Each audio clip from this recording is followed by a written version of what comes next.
જે શુભ સંદેશ સંભળાવ્યો હતો તેમની હું તમને યાદ આપું છું. એનો તમે સ્વીકાર કર્યો હતો, એમાં તમે દૃઢ થયા છો.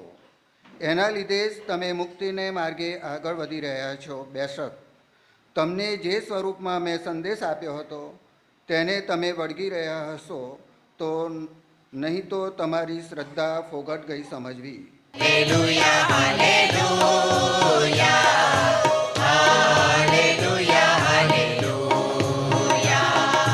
Hallelujah, hallelujah, hallelujah, hallelujah. આટલા બધા વખતથી હું તમારી સાથે રહું છું, છતાં તું મને ઓળખતો નથી ફિલિપ. ઈસુએ થોમાને કહ્યું, હું જ માર્ગ છું, હું જ સત્ય છું અને હું જ જીવન છું. જે કોઈ પરમપિતા પાસે જાય છે તે મારી મારફતે જ જાય છે. તમે જો મને ઓળખ્યો હોત તો મારા પિતાને પણ તમે ઓળખત.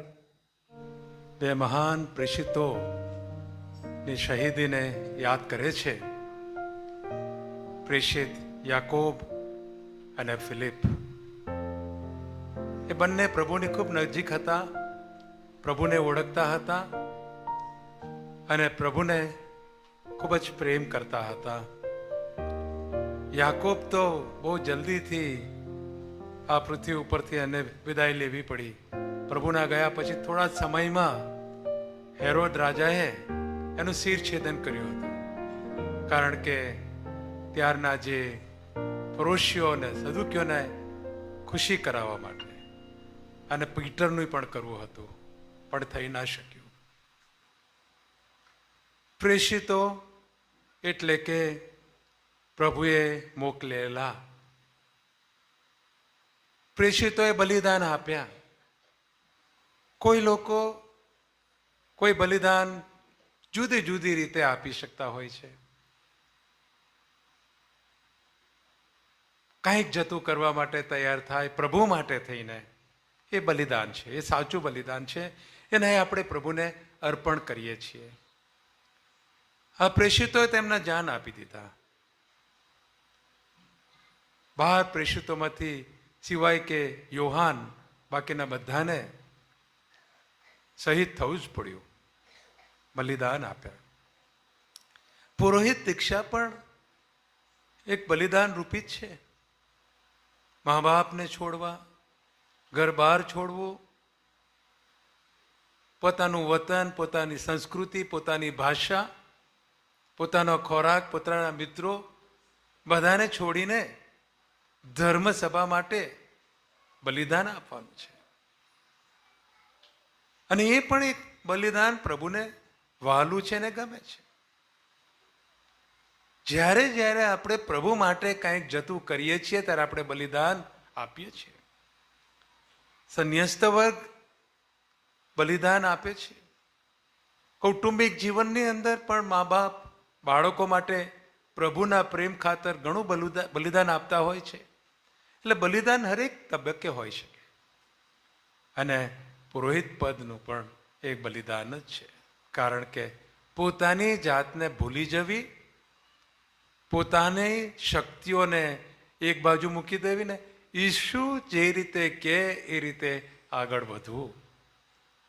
એ અવાજ સાંભળીને પૂજ્ય ફાધર ટોની કે નાના હતા ત્યારથી એ અવાજને એમણે સાંભળ્યો અને તે તામિલનાડુથી ગુજરાતની અંદર, ગુજરાતના મિશનની અંદર કામ કરવા માટે તેઓ આવ્યા.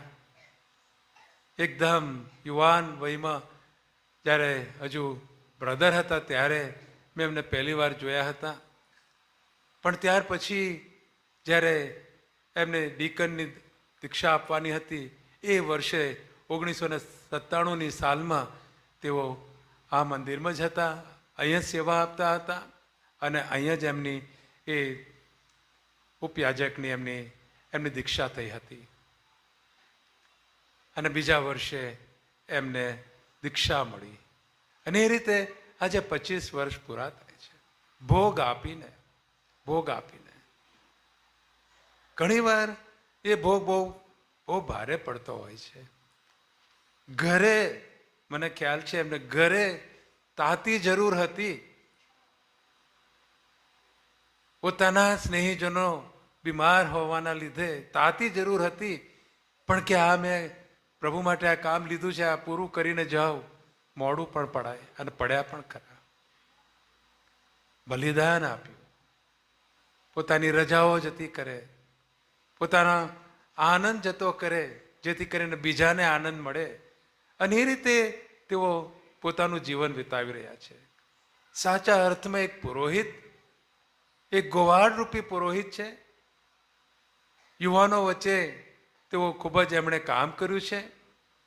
વિશેષમાં જ્યારે ધર્માધ્યક્ષ તરીકે મારી વરણી થઈ ત્યારથી અમારો નાતો ખૂબ જ નજીકનો છે. અને ત્યારે યુવાનો વચ્ચે કામ કરતા હતા.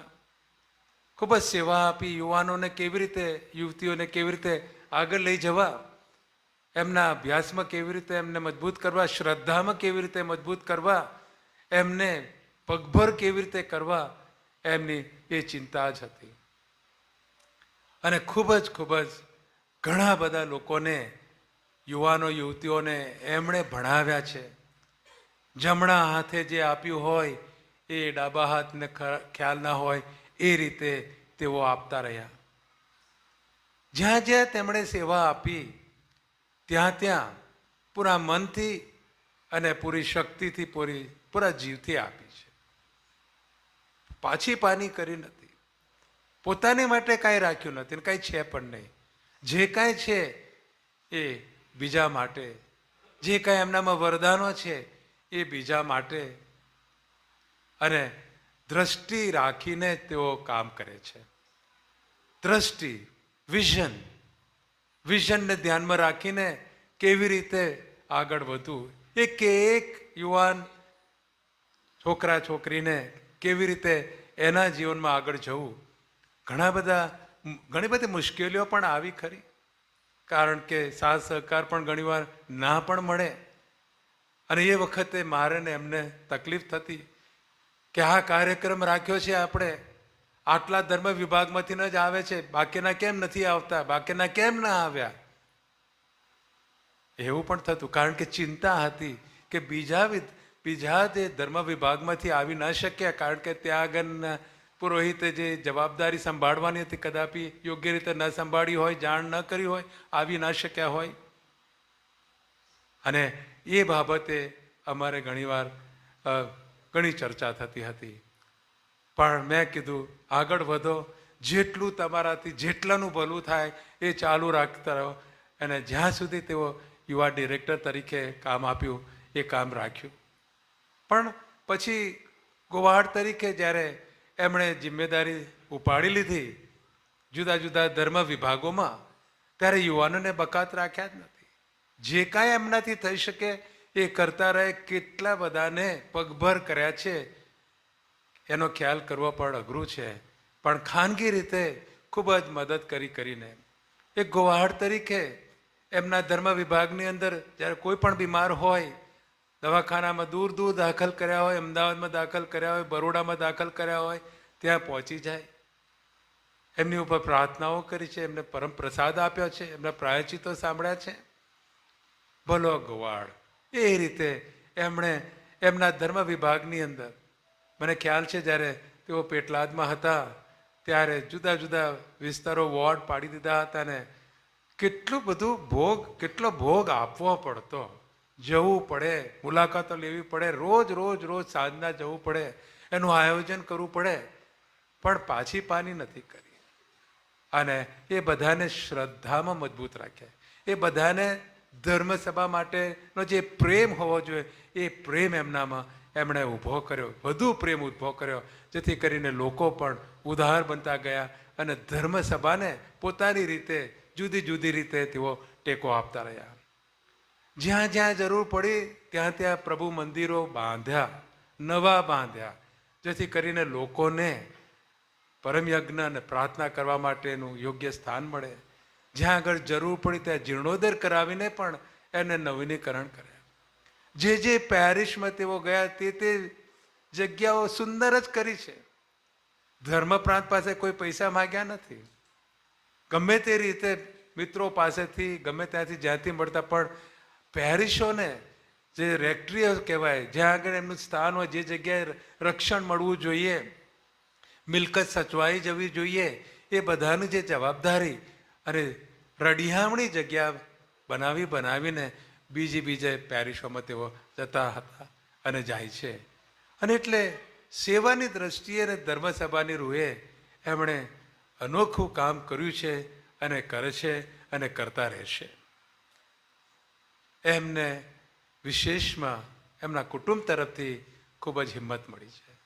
જે એમને શ્રદ્ધા ઘરેથી મળી હતી, એ શ્રદ્ધાના જોરે તેઓ સેવા કરવા માટે આગળ આવ્યા છે. મારી માટે તો એક મિત્ર સમાન છે.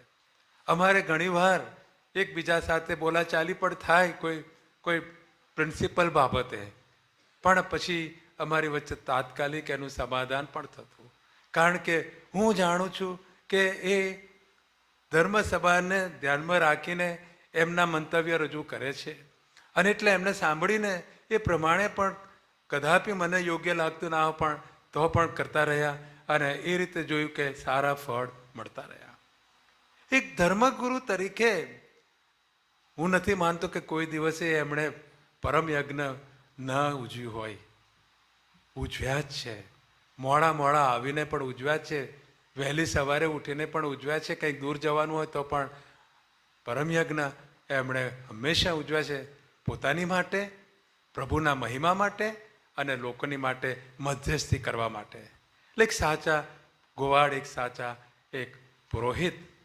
એમણે ઘણા બધા કામ કર્યા છે જે આપણે ગણવા માટે બેસે તો ખૂબ જ થાય. પણ ખરેખર આજે આપણે પ્રભુનો ખૂબ આભાર માનીએ કે પ્રભુ એમને ખૂબ આશીર્વાદિત કરે, પુષ્કળ ને પુષ્કળ કૃપાઓ એમના ઉપર ઢોળે, જેથી એ પ્રભુનું કામ ચાલુ રાખે. આજનો આ દિવસ તમે જે ઉજવી રહ્યા છો, એક અનોખી વસ્તુ છે, એક સારી વાત છે. કારણ કે અહીંયા આગળ ઘણા બીજા બધા યુવાનો યુવતીઓ પણ છે, બાળકો પણ છે, કે એક પુરોહિત કે એક સંન્યાસીની એ કેટલી મોટી ભેટ છે. એ કેવી રીતે એની હાજરીથી એ કેટેલિસ્ટ તરીકે કામ કરીને કેવી રીતે પ્રભુને બીજાને તેઓ પીરસતા હોય છે અને કેવા સેવાના કામ થતા રહે છે. અને એટલે બાળકો માટે વિશેષ કરીને એમને પ્રોત્સાહન આપો. બાળકો આપણા નથી. બાળકોનું ભેટ એ પ્રભુની છે. ભેટ એ બાળકો પ્રભુના છે. પ્રભુને સુપ્રત કરીએ, પછી પ્રભુ એની પાસે જે કંઈ અપેક્ષા રાખે એ એને પ્રેરણા આપશે. પણ આપણે જો એનામાં પ્રભુએ બીજ રોપ્યું હશે અને આપણે એને માર્ગદર્શન આપીશું, મા બાપ તરીકે, વડીલો તરીકે બે સારા શબ્દો કહીશું, જ્ઞાન આપીશું પ્રભુનું, ઘરમાં પ્રાર્થના રાખીશું, તો એ બાળકો કાલે માતા ધર્મસભાનું કામ કરવા માટે આવશે. બાળકો આપણા નથી. આપણે બાળકોના માલિક નથી. માલિક ઈશ્વર છે. એ જ જન્મ આપે છે અને એ જ એને સંભાળે છે. માત્ર આપણે તો એના રખેવાળ છીએ. અને એટલે એ રખેવાળની જવાબદારી છે કે બાળકોની માટે આપણે પ્રાર્થના કરીએ અને એમને પ્રોત્સાહન આપીએ કે જ્યાં હોય ત્યાં તેઓ પ્રભુને વફાદાર રહે. મારા વાલા સ્વજનો, આજનો પર્વ અનોખો છે. પ્રભુ આજના શુભ સંદેશની અંદર બહુ મહત્વની વાત કરે છે કે એ પિતામાં છે, પિતા એનામાં છે. એ બીજે ઠેકાણે આપણને કહે છે કે જે કોઈ મારા પરમપિતાની ઈચ્છા પ્રમાણે ચાલશે એનામાં આવીને વાસો કરીશું. પિતા અને પુત્ર અને પવિત્ર આત્મા આપણામાં આવીને વાસો કરશે જો આપણે ઈશ્વરની ઈચ્છા પ્રમાણે, એની આજ્ઞા પ્રમાણે ચાલીશું. એક બીજી મહત્વની વાત એ પણ કરે છે કે મને તમે જુઓ છો એટલે તમે પિતાને જુઓ છો. પિતાએ જે કંઈ કહેવું હતું એ પ્રભુ થકી કહી બતાવ્યું. પિતાએ જે કાંઈ કરવું હતું એ પ્રભુ ઈસુ દ્વારા કરી બતાવ્યું છે અને કર્યું છે. અને એટલે એમને વંદન કરવા એ પિતાને વંદન કરવા સમાન જ છે.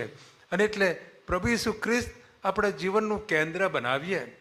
અને ત્રીજી બાબત એ કહે છે કે જેને મારામાં શ્રદ્ધા છે, જેને મારામાં શ્રદ્ધા છે એ હું કરું છું એવા કાર્યો કરશે, બલકે એનાથી પણ મહાન ને મોટા કાર્યો કરશે.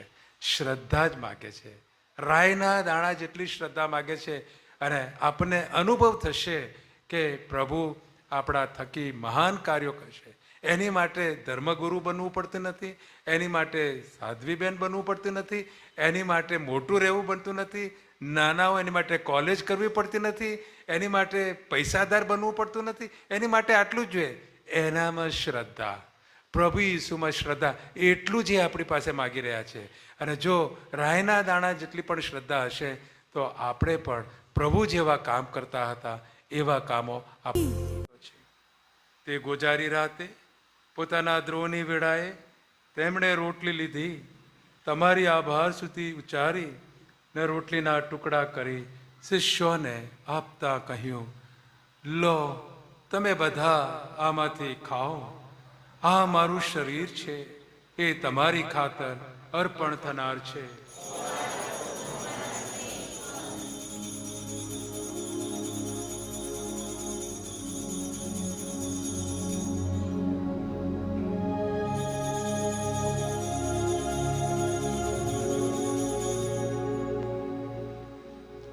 એ જ રીતે ભોજન પછી તેમણે પ્યાલો લીધો, ફરી તમારી આભાર સુધી ઉચ્ચારી ને શિષ્યોને આપતા કહ્યું, લો તમે બધા આમાંથી પીઓ, આ મારા લોહીનો પ્યાલો છે, નવા અને શાશ્વત કરારનું આ મારું લોહી છે.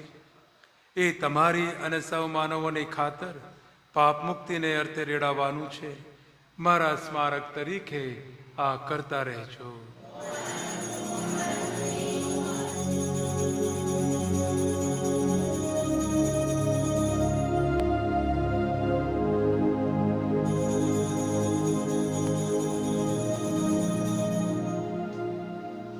આપણા ધર્મનું મહાન રહસ્ય છે.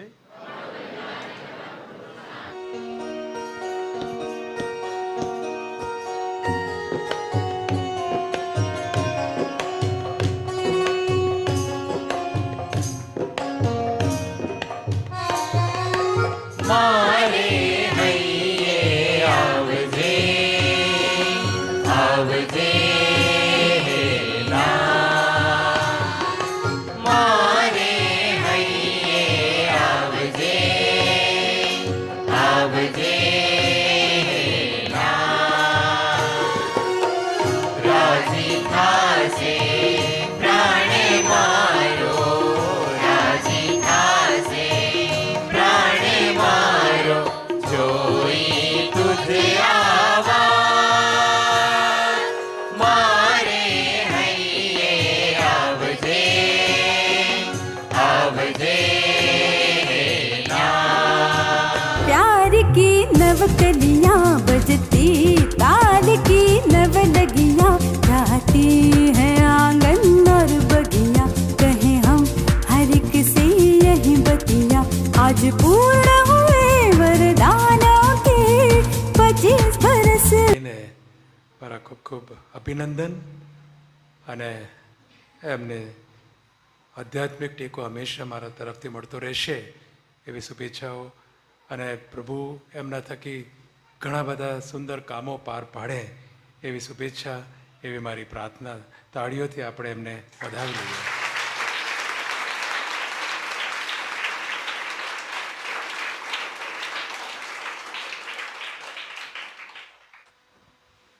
પ્રભુને આગળ શિર નમાવી આશીર્વાદ માગો. પરમ કૃપાળુ પ્રભુએ પ્રેષિતોના પાયા ઉપર તમારું ઘડતર કર્યું છે. પ્રેષિત સંત ફિલિપ અને યાકોબના પુણ્ય અને પ્રાર્થનાને પ્રતાપે તમને નિરંતર ઈશ્વરની આશીષો મળતી રહો. પ્રેષિતોનો ઉપદેશ ને તેમનું ઉદાહરણ એ જ તમારું જીવન બળ છે. તેમની દોરવણી હેઠળ તમે સર્વ મનુષ્ય આગળ સત્યના સાક્ષીઓ બની રહો. પ્રેષિતોએ પાડેલી ધર્મની કેડીએ તમે ચાલતા રહો ને એમની પ્રાર્થનાઓની સહાયથી પરમધામે સહી સલામત પહોંચી પામો. સર્વશક્તિમાન પરમેશ્વર પિતા અને પુત્ર અને પવિત્ર આત્માનો આશીર્વાદ તમારા ઉપર ઉતરો. ઈશ્વરનો આદેશ લઈ શાંતિને પંથે જાઓ.